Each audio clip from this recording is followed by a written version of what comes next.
नमस्कार. MPSC आणि स्पर्धा परीक्षा देणारे माझे विद्यार्थी मित्रमैत्रिणींनो, तुम्हाला एक क्वेश्चन असतो English to Marathi translate.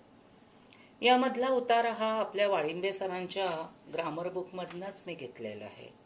No one has seen the wind इथपासनं so there are many such wonderful things around us इथपर्यंतचा हा आहे. आणि याचं सुबोध भाषांतर बघा.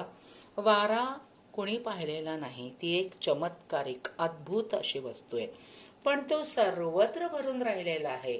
तो जहाजांच्या ठिकऱ्या उडवू शकतो किंवा फुलांना मंद असा सुगंधही देऊ शकतो, वारा देऊ शकतो. तो सुगंधकारक आहे. आपण त्याला वारा असे नाव देतो, पण आपल्या मनाप्रमाणेच त्याचा आपणास अंत लागत नाही. आपलं मन देखील चंचलच आहे ना वाऱ्यासारखं. अशा तऱ्हेच्या कितीतरी आश्चर्यकारक गोष्टी आपल्या भोवती आहेत. सो लाईक करा, सबस्क्राईब करा.